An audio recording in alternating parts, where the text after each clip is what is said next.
Bonjour, je m'appelle Pierre, je suis étudiant à l'école d'architecture de Nantes et je vous amène au Palais de Justice. Le projet a commencé en 93 et s'est terminé en 2000. Ce projet a un caractère un peu initiateur de tout ce qui se passe actuellement sur l'île de Nantes, toutes ces architectures contemporaines finalement.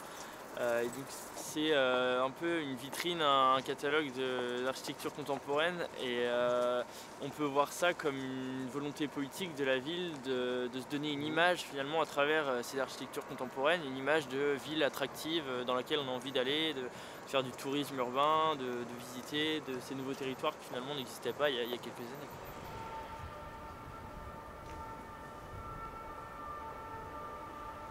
À l'heure qu'il est, l'Alstom, c'est un bâtiment en attente de travaux, puisqu'il y a la nouvelle école des Beaux-Arts qui va s'implanter ici. Les travaux commencent normalement en janvier. Cette percée qu'on a en face de nous, oui, il devrait vivre plus, puisque finalement on a, à l'heure qu'il est sur ma droite, des bâtiments contemporains qui sont utilisés, investis.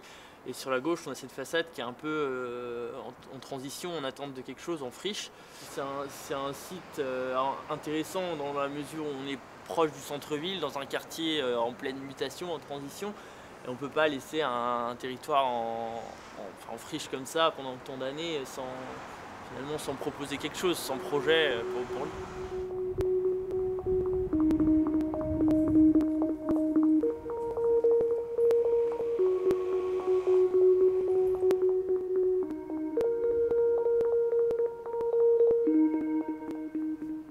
La Maison de l'Architecture, c'est une association qui a pour but la promotion de la qualité architecturale. C'est un bien grand mot, mais l'idée, c'est à la fois pour les professionnels et pour le grand public de parler d'architecture. Donc on a un lieu d'exposition, que tu vois ici, qui fait une centaine de mètres carrés dans lequel on produit et on accueille des expositions tous les 2 mois à peu près.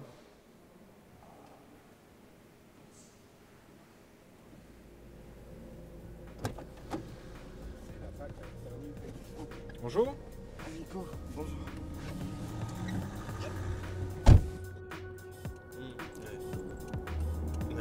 Voilà, bâtiment public, et ensuite après ça appelle la promotion. Parce que tu peux pas vendre des terrains pour mettre du logement s'il n'y a pas un peu d'attractivité sur place, quoi.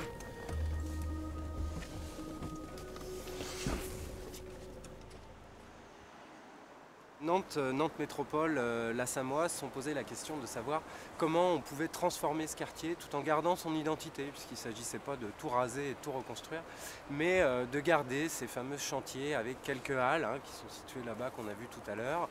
La partie ici avec la cale, les halles aussi qui sont derrière nous, enfin voilà, qui sont autant de témoignages historiques du passé de cette île de Nantes.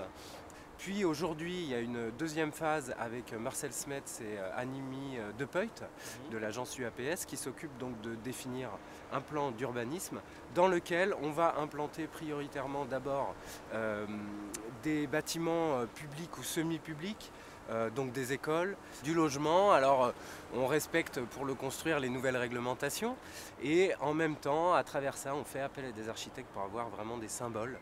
Certains diront que l'île de Nantes devient un catalogue d'architecture et qu'il y a un peu de manque de cohésion sur l'ensemble, mais en tout cas ça fonctionne bien. Et puis eh bien, avec le logement on amène les habitants et les habitants appellent le commerce et voilà, et une fois que le commerce est là, eh bien, la vie de quartier commence à exister.